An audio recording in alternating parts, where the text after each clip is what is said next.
Bapak Ibu Saudara kasih Tuhan, selamat hari Minggu bagi kita semuanya, dan kita bersyukur kepada Tuhan jika Tuhan masih berikan kesempatan bagi kita untuk kembali dapat berkumpul dalam bait-Nya.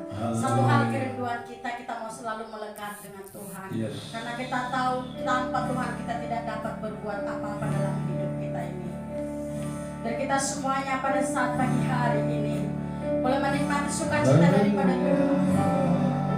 Mau kita siapkan hati kita rendahkan hati kita di hadapan Tuhan. Amin. Kita boleh merasakan hari lepas hari bahwa sungguh besar kasih setia Tuhan dalam kehidupan kita. Dalam keadaan apapun Tuhan tetap setia dalam hidup kita. Amin. Terima kasih Bapak. Katakan sungguh besar setiamu.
sertai ibadah kami dari awal, pertengahan, sampai akhirnya.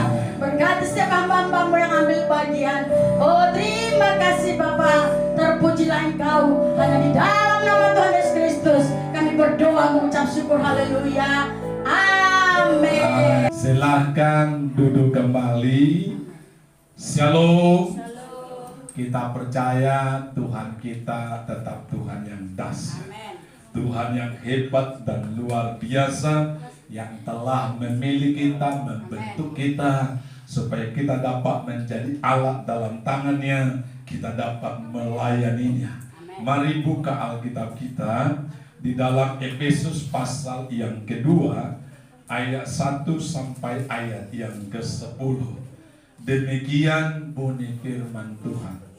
Efesus pasal yang kedua, ayat 1 sampai ayat yang ke-10, saya akan bacakan bagi kita sekalian. Semuanya adalah kasih karunia. Kamu dahulu sudah mati karena pelanggaran-pelanggaran dan dosa-dosamu. Kamu hidup di dalamnya karena kamu mengikuti jalan dunia ini, karena kamu mentaati penguasa kerajaan angkasa, yaitu roh yang sekarang sedang bekerja di antara orang-orang durhaka.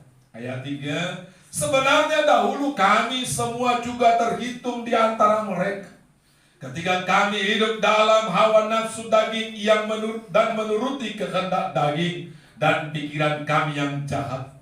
Pada dasarnya kami adalah orang-orang yang harus dimurkai, sama seperti mereka yang lain. Ayat 4, tetapi Allah yang kaya dengan rahmat, oleh karena kasih-Nya yang besar, yang dilimpahkannya kepada kita, telah menghidupkan kita bersama-sama dengan Kristus, sekalipun kita telah mati oleh kesalahan-kesalahan kita. Oleh kasih karunia kamu diselamatkan. Dan di dalam kasih Yesus, dan di dalam Kristus Yesus, Ia telah membangkitkan kita juga dan memberikan tempat bersama-sama dengan Dia di sorga, supaya pada masa yang akan datang Ia menunjukkan kepada kita kekayaan kasih karunia-Nya yang melimpah-limpah sesuai dengan kebaikan-Nya terhadap kita dalam Kristus Yesus. Ayat 8, sebab karena kasih karunia kamu diselamatkan oleh iman. Itu bukan hasil usahamu, tetapi pemberian Allah. Itu bukan hasil pekerjaanmu. Jangan ada orang yang memegahkan diri, karena kita ini buatan Allah, diciptakan dalam Kristus Yesus untuk melakukan pekerjaan baik yang dipersiapkan Allah sebelumnya. Ia mau supaya kita hidup di dalamnya. Amin. Kita ini adalah orang-orang yang sangat beruntung. Kita adalah orang-orang yang begitu harus bangga dengan kehidupan yang Tuhan telah berikan kepada kita. Karena Tuhan sangat mengasihi kita, dan Tuhan telah membentuk kita menjadi pribadi-pribadi yang sangat spesial. Tidak ada duanya seperti kita. Karena kita adalah orang-orang yang begitu diracuk oleh Tuhan, begitu dilukis oleh Tuhan, sehingga kita benar-benar menjadi pribadi yang sangat unik, yang sangat istimewa, dengan satu tujuan Allah, supaya lewat hidup kita Ia dapat mengerjakan pekerjaan-pekerjaannya yang dirancangkannya bagi kita untuk kemuliaan namanya, bahkan sebelum dunia dijadikan. Amin. Jadi kehadiran kita di dalam dunia ini, khususnya setelah kita terima Yesus Kristus, itu adalah sesuatu rancangan yang sangat agung, rancangan yang sangat mulia. Amin. Nah, itu perlu kita syukuri. Kita harus katakan, saya ini orang yang istimewa. Saya ini orang yang sangat khusus, spesial di hadapan Tuhan. Nah, kita lihat di sini, saudara, apa yang membuat kita sangat bangga, karena kita ini orang-orang yang mendapat kasih karunia, mendapatkan anugerah yang begitu luar biasa. Karena dikatakan dalam ayat yang keempat, sebenarnya, ayat yang ketiga, sebenarnya dahulu kami sama juga terhitung di antara mereka ketika kami masih hidup di dalam hawa nafsu daging dan menuruti kehendak daging dan pikiran kami yang jahat. Pada dasarnya, perhatikan saudara, bisa kita garis bawah, dikatakan, pada dasarnya kami adalah orang-orang yang harus dimurkai seperti mereka yang lain. Pada dasarnya mereka juga adalah orang-orang yang harus dimurkai, karena dosa yang sudah membuat kita terpisah dari kasih karunia Tuhan. Dikatakan dalam ayat pertama, kita atau kamu dahulu sudah mati karena segala pelanggaran-pelanggaran kita dan dosa-dosa kita. Tetapi kenapa kita ada di tempat ini?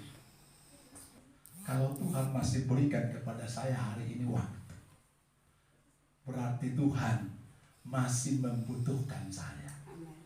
Dan Tuhan mau agar saya dapat masuk dalam rancangan Tuhan. Karena dikatakan seharusnya kita semua adalah orang yang harus dimurkai. Tetapi Tuhan oleh karena kasih karunia-Nya telah membangkitkan kita semua. Tetapi Allah dan yang kaya dengan rahmat, oleh karena kasih-Nya yang besar yang dilimpahkannya kepada kita, telah menghidupkan kita di dalam Yesus Kristus. Amin. Ini saudara yang perlu kita sebut. Kita nggak perlu pikirkan tentang kematian, karena kematian adalah sesuatu kepastian.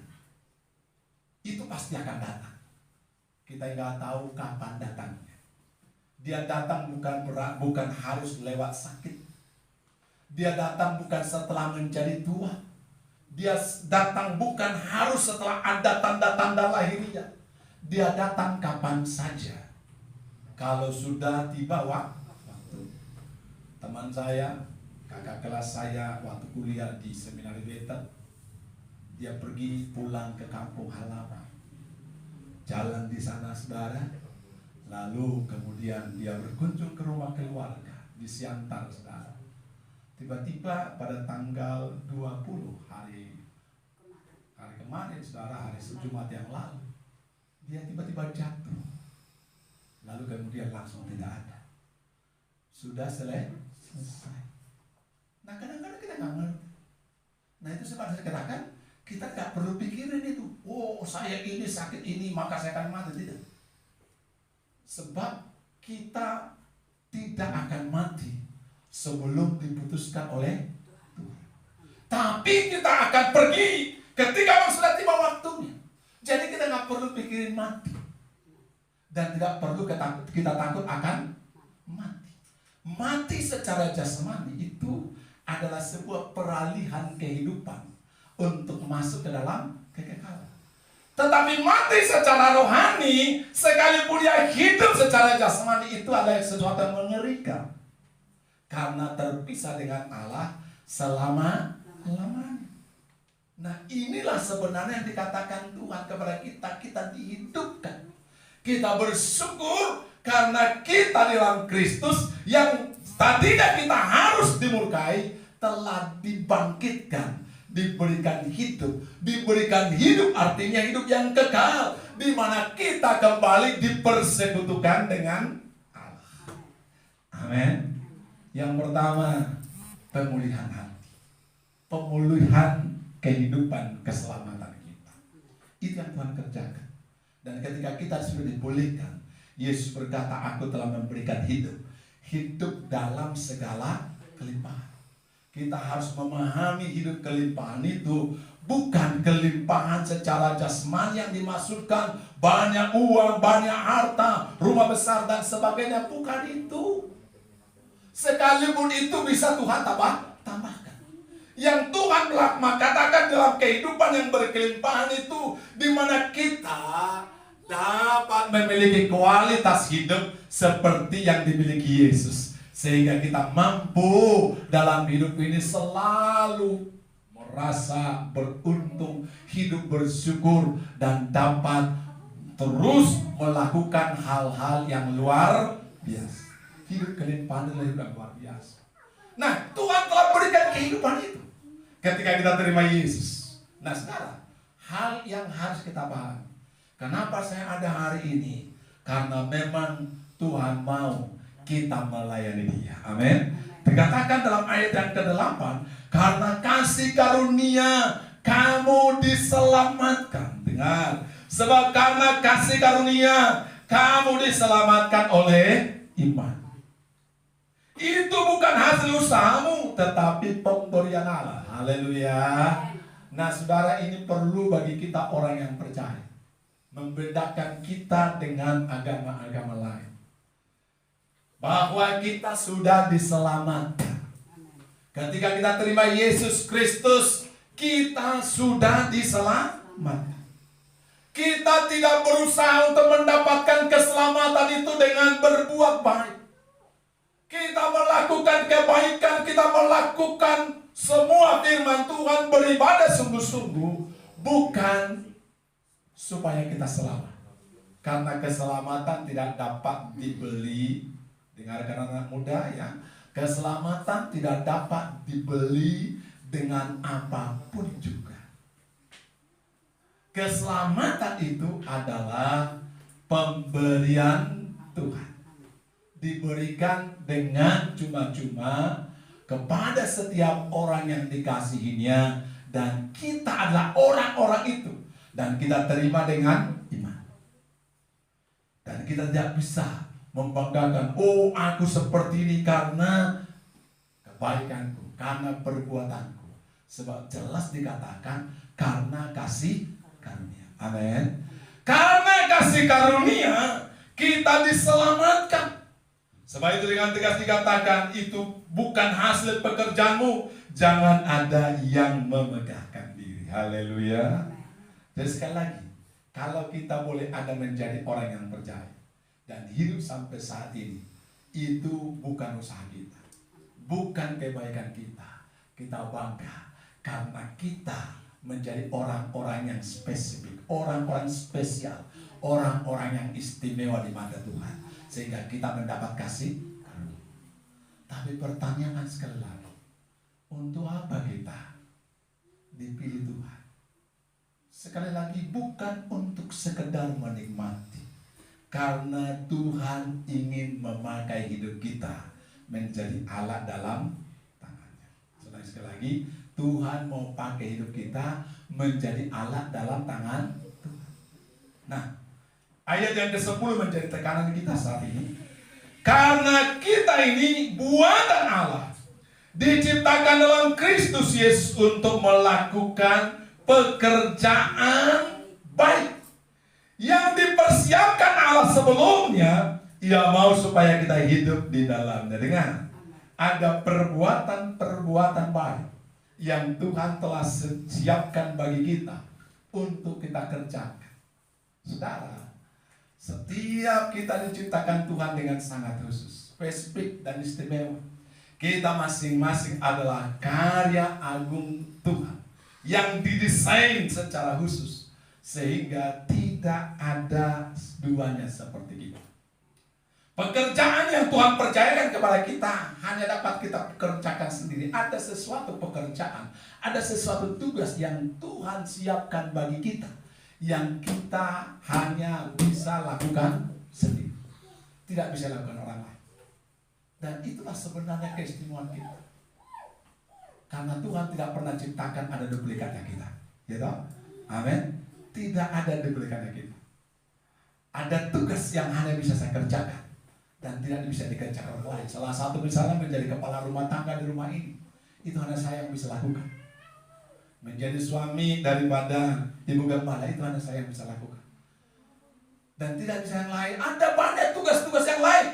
Karena itu Tuhan ciptakan kita memang supaya kita memakai segalanya untuk dapat melayani Tuhan. Melakukan yang baik yang Tuhan telah persiapkan bagi kita. Tuhan tenun kita, Tuhan bentuk kita. Nah saudaraku, itu harus kita pahami. Tuhan bentuk sedemikian rupa karena Tuhan sudah mempersiapkan tugas pekerjaan-pekerjaan baik. Nah bagaimana caranya saudaraku? Dalam nas tadi katakan perbuatan baik yang dipersiapkan Allah bagi kita. Dan Allah sudah mengaruniakan segala sesuatu yang perlu untuk kita dapat melaksanakan tugas itu. Sehingga minggu lalu saya katakan kita adalah makhluk penakluk. Yang Tuhan siapkan bukan orang yang menjadi pecundang, tapi menjadi pemenang. Ya. Nah dalam 2 Petrus 1 ayat yang ketiga jelas dikatakan di situ.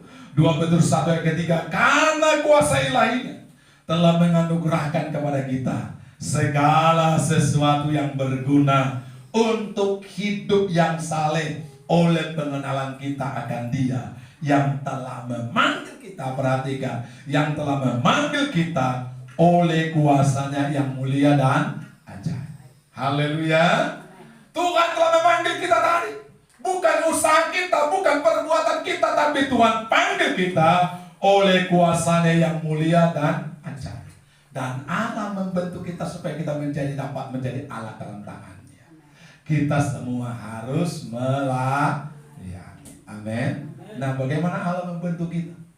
Bagaimana Allah mempersiapkan kita? Yang pertama, dengan memberikan kepada kita karunia-karunia rohani. Setiap orang dipercayakan karunia. Tidak ada seorang pun yang tidak memiliki karunia rohani. Ya, kalau saudara baca dalam dalam 1 Korintus pasal 12 diberikan di situ berbagai-bagai karunia. Ada karunia bernubuat, berkata-kata dengan nikmat, berbahasa roh dan sebagainya. Yang pasti setiap orang diberikan karunia. Dalam Efesus 4 ayat 7 dikatakan, tetapi kepada kita masing-masing telah dianugerahkan kasih karunia menurut apa? Ukuran pemberian Kristus. Amin. Jadi karunia itu diberikan kepada kita, Tuhan ukur bahwa itu sangat berguna untuk kita dapat melaksanakan tugas yang dipercayakan Tuhan kepada kita. Jadi nggak boleh kata, oh saya nggak bisa ini, nggak bisa. Karena apa? Tuhan sudah berikan karunia itu. Sudah dikasih oleh Tuhan. Kepada kita masing-masing dikaruniakan karunia khusus. Nah, saudara, karunia-karunia itu dalam 1 Korintus 12 kita lihat di situ ayat yang ke-7 dikatakan, karunia-karunia itu diberikan Tuhan kepada kita bukan sekedar kita nikmati gagah-gagahan, tetapi semuanya untuk kepentingan bersama. Amin. Kepentingan bersama yaitu membangun tubuh Kristus. Haleluya. Nah, kita semua batu-batu bata yang hidup untuk membangun tubuh Kristus. Tapi sekali lagi, jangan pernah katakan saya tidak punya karunia. Karena Tuhan telah berikan kepada kita karunia. Menurut apa tadi? Ukuran Kristus, bukan menurut ukuran kita. Tapi menurut ukuran Kristus ini yang cocok untuk Pak Pendeta Sudirman. Ini yang cocok untuk Stephen. Menurut ukuran Kristus, karena yang paling mengenal kita adalah Kristus. Karena itu kita tidak boleh membanding-bandingkan diri kita dengan orang lain. Saya sebagai hamba Tuhan, sebagai pendeta, saya lakonin apa yang memang Tuhan berikan karunia kepada saya. Dan itu membuat kita tetap enjoy dalam hidup ini, amin. Tetap bersyukur. Dan yang kedua, saudara, setelah diberikan karunia, maka diberikan hati. Hati artinya ada gairah, ada semangat untuk melakukan tugas itu. Pasti ada sesuatu yang Tuhan berikan kepada saudara, saudara senang melakukan itu. Saudara begitu merasa bangga ada diberikan karunia untuk membantu, untuk memperhatikan, untuk menasehati, untuk bisa memimpin, dan orang itu senang di situ. Ada gairah, itu namanya hati. Nah, ketika dipercayakan sesuatu kepada kita, kita harus lakukan dengan segenap hati, dengan tulus ikhlas. Karena kan kita dipanggil di sana. Ya, apapun pekerjaan yang Tuhan percayakan, lakukanlah dengan penuh kasih, dengan hati yang sungguh-sungguh. Melayani Tuhan bukan berarti itu berjalan lurus dengan banyak kesibukan. Saudara ingat tentang kisah antara dua nomor pariban. Siapa itu? Maria dan Marta. Maria begitu dia memberikan hatinya kepada Tuhan, begitu dia mengagumi Tuhan. Marta begitu sibuk. Bukan mengatakan bahwa yang penting kita duduk diam berdoa saja, tidak usah bekerja, bukan. Marta sibuk, tapi dia tidak melakukannya dengan gairah, dengan penuh pengabdian dan tulus ikhlas. Yang ditegur oleh Tuhan adalah karena Marta mulai bersungut-sungut, membandingkan dirinya dengan siapa? Maria. Tuhan, kau apakah tidak peduli bahwa hanya aku sejak tadi yang sibuk melayanimu, memasak, menyuci piring, mempersiapkan segala sesuatu. Sementara itu paribanku yang satu Maria itu duduk-duduk bercakap-cakap dengan engkau. Tuhan tegur Marta. Marta, Marta, engkau mengkhawatirkan banyak hal, tapi Maria sudah mengambil tempat yang terbaik. Bukan berarti yang dimasukkan Tuhan bahwa Marta itu salah untuk sibuk, tidak. Kesalahan Marta adalah ketika Marta mulai melakukannya tanpa gairah, tanpa tulus ikhlas. Dia melakukannya dengan bersungut-sungut dan bahkan membandingkan dirinya dengan Maria. Amin. Allah berikan kepada kita hati, dan hati kita harus kita pakai. Apapun yang kita lakukan di dalam hidup ini, itu adalah pelayanan kepada Tuhan. Lakukanlah dengan tulus ikhlas, penuh dengan semangat. Amin. Itu yang membuat kita dapat betul-betul sampai kepada rancangan Tuhan. Dan yang ketiga, sadari saudara bahwa kita ini semuanya punya talenta khusus, punya keistimewaan khusus. Tadi disampaikan oleh Bapak Pengaribuan tentang bapaknya Daniel. Wah, ada sesuatu yang istimewa yang hanya Bapak Daniel yang memiliki, orang lain belum tentu memiliki. Nah, karena kepada kita semua diberikan talenta yang kita bawa sejak dari lahir. Ada yang talenta, dan talenta ini dikatakan kepada yang seorang diberikan 5, kepada yang satu orang lagi diberikan 2, kepada satu orang diberikan 1. Yang harus dilakukan adalah bagaimana kita mengembangkan talenta ini. Kesalahan daripada banyak orang tidak menghargai kemampuan yang ada pada dirinya. Setiap orang punya talenta yang spesifik, yang khusus. Tinggal bagaimana kita mengembangkan. Yang 5 menjadi 10, yang 2 menjadi 4. Jika yang 1 dia mulai berkata bersungut-sungut, kok aku gak punya apa-apa? Kenapa aku tidak seperti orang lain? Aku tidak memiliki yang lain, kelebihan.